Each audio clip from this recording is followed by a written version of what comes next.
STV news, आवाज बुलंदियों तक। जहां पर आज देश में माननीय मोदी जी के नेतृत्व में देश वैश्विक स्तर पर आगे बढ़ रहा है। अभी जो एक आंकड़ा आया था कि भारत आज जब 14वें मोदी जी ने इस देश की कमान अपने हाथों में लिया था, जब देश की जनता ने उनको अपना नेता मानकर देश की सबसे बड़ी कुर्सी पर भेजा था, तब भारत अर्थव्यवस्था के दृष्टिगत 11वें नंबर पर था। साहोपार के हमारे ग्राम प्रधान विकास शाही जी बैठे हैं, आप सबका स्वागत है। वहीं आज हमारा भारत वैश्विक स्तर पर अर्थव्यवस्था में चौथे नंबर पर आकर हमको मोदी जी का कहना है हम भारत को 2047 तक एक विकसित राष्ट्र बनाएंगे। उस विकसित राष्ट्र की संकल्पना को पूरा करने में ये नया रास्ता तैयार हो रहा है कि वो रास्ता 47 के पहले ही पूरा हो जाएगा, ऐसा महसूस हो रहा है। जहां पर देश में मोदी जी के नेतृत्व में हम वैश्विक स्तर पर, चाहे अभी ऑपरेशन सिंदूर रहा हो, चाहे इसकी पूर्व की घटनाएं रही हो, उन सब बातों को पीछे करते हुए आज हम उत्तर प्रदेश को जब देखें तो उत्तर प्रदेश एक नए रास्ते पर चलते हुए एक विकास की नई गति को लेकर चलने वाला उत्तर प्रदेश, जो कभी बीमारू प्रदेश के नाम से जाना जाता था, अपराधियों के प्रदेश के रूप में जाना जाता था, गुंडा राज के नाम पर जाना जाता था, आज वही उत्तर प्रदेश एक सुशासन प्रदेश के नाम पर जाना जा रहा है, एक विकसित प्रदेश के रूप में जाना जा रहा है, एक एक्सप्रेसवे के प्रदेश के रूप में जाना जा रहा है, एक रोजगार देने वाले प्रदेश के रूप में जाना जा रहा है, देश भर में सबसे ज्यादा नौकरी देने वाले प्रदेश के रूप में जाना जा रहा है। ये योगी आदित्यनाथ जी का दृढ़ संकल्प है और उनके दृढ़ संकल्प के रूप में उत्तर प्रदेश एक नए उत्तर प्रदेश के रूप में आगे बढ़ रहा है।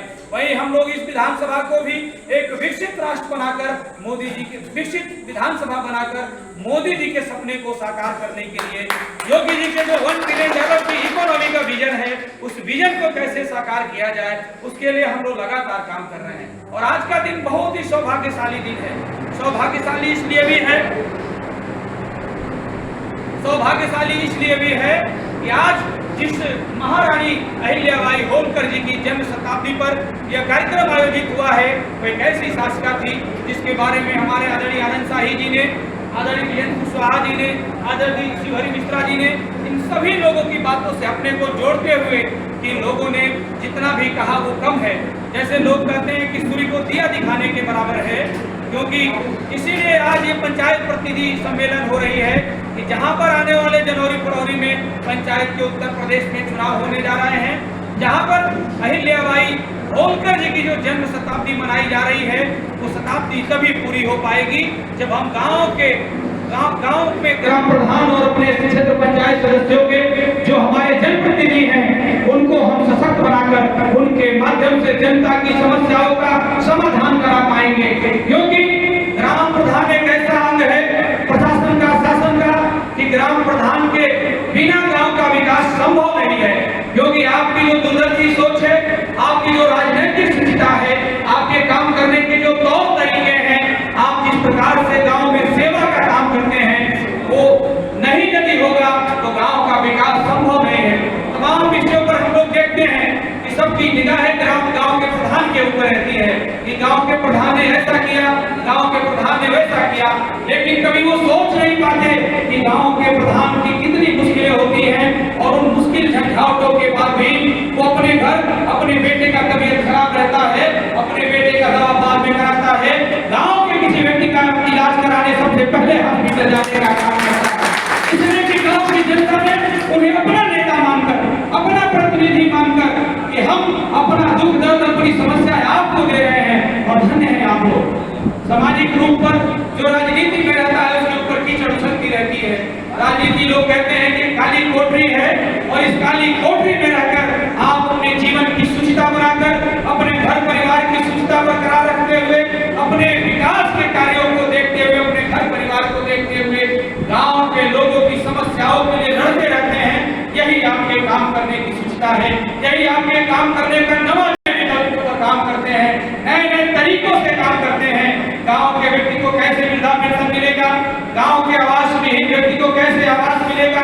ये सही है कि जिनके पास घर होता है वही सबसे पहले घर मांगने जाते हैं, जो सक्षम लोग होते हैं वही सबसे पहले पेंशन की मांग करने जाते हैं।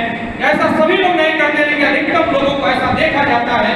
और इन परिस्थितियों के बीच में ग्राम प्रधान को यह चयन करना होता है कि हमें लाभ किसको दिलाना है, हमें उत्थान किसका करना है, हमको किसके जीवन में परिवर्तन लाना है।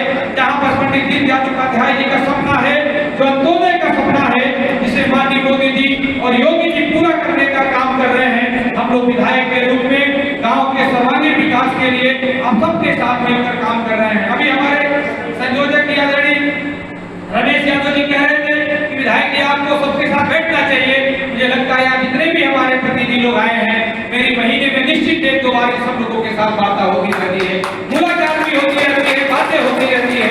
और इन सब का, क्योंकि देखिए मैं विधायक हूँ, आप गाँव के प्रधान हैं, तो आपका संरक्षण करना, आपके साथ खड़ा रहना, आपके दुख को समझना, आपके दुख को समझने का तात्पर्य गाँव की जनता के दुख को समझना है।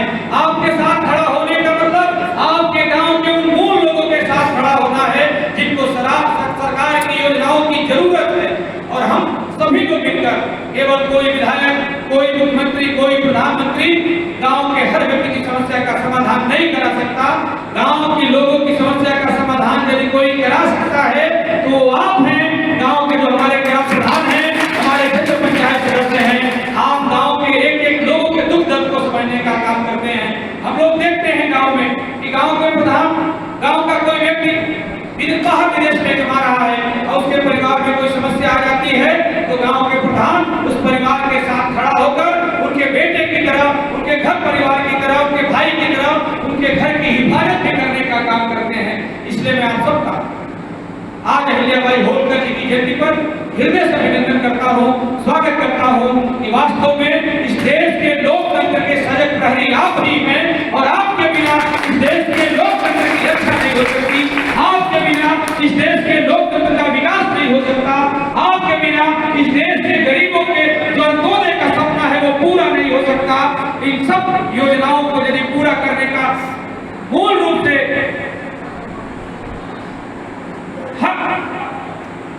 यदि हम कहें तो ये आप ही पूरा कर सकते हैं। मैं इसके लिए आप सभी जनप्रतिनिधियों का, सभी जो चाहे वर्तमान है, पूर्व हैं, मैं सबका आज के अवसर पर स्वागत करता हूं और इस उम्मीद के साथ कि बचे हुए जो 6-7 महीने हैं या आपके 5 साल, जो 4.5 साल किए हुए कार्य हैं, उनके परीक्षा का समय है। और इस समय जो व्यक्ति चूक जाता है वो पूरे 5 साल के लिए चूक जाता है। 4.5 सालों में आपने जो गलती सही किया है, उन सब बातों को भुलाकर आप सबको उनके भी घर जाना चाहिए जो 4.5 साल आपका उपयोग नहीं कर पाए हैं या आप उनसे बातचीत नहीं कर पाए हैं। उनसे भी आपको बात करने का प्रयास करना चाहिए, उनके भी सुख दुख में खड़ा रहना चाहिए। जो सरकार की योजनाएं आ रही हैं, उन योजनाओं में उनको भी समाहित करते हुए कि कैसे हम गांव के उन बचे हुए लोगों का भला कर पाए। क्योंकि ये कठिन दौर है, जब चुनाव का आखिरी समय आता है तब लोग एक चीजों का हिसाब लेने के बारे में सोचते हैं। और इस समय आपको न निराश होना है, न घबराना है, न किसी से झगड़ना है, क्योंकि इस समय लोग आपको कटु शब्द नहीं बोलेंगे, आपको चौराहे पर बेइज्जत करने का प्रयास करेंगे। इस समय आपको बहुत सहनशीलता की जरूरत है। इस समय आपको एक नए रूप में काम करना होगा। बहुत सारे चीजों को सहते हुए अपनी जो योजना है, आपने जो कार्य किया है, उसको जनता को बताना है कि मैंने 4.5 साल में आपके लिए क्या किया है, मैंने 4.5 साल में गांव के लिए क्या किया है। इन सब बातों को बताते हुए, समझाते हुए आपको एक नई सोच के साथ, एक नए विजन के साथ, एक नए नवाचार के साथ अपने नए गांव के लिए, अपने विकसित गांव के लिए, अपने गांव के डेवलपमेंट के लिए दोबारा कैसे आप चुनाव जीतें, इसके लिए आप सबको काम करना है।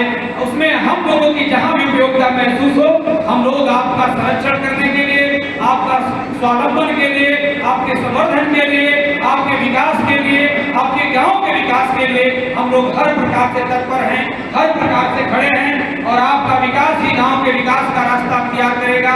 आपके गांव के विकास का रास्ता ही उत्तर प्रदेश को विकसित प्रदेश बनाने में कारगर होगा। आपका जो प्रयास है वही मोदी जी के जो 2047 का सपना है, वो सपना पूरा करने में कारगर होगा। मैं आप सबको यहाँ पर आए हुए सभी प्रतिनिधिगण और सभी अपने पार्टी के शीर्ष, अपने पार्टी के कार्यकर्ता, पदाधिकारी बंधु, मैं सबका आज के अवसर पर स्वागत करता हूँ।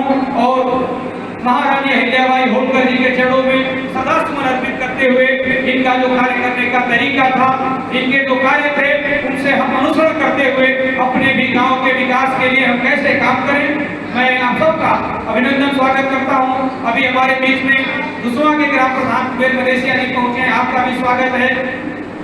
एक और प्रधान जी अभी आए हैं।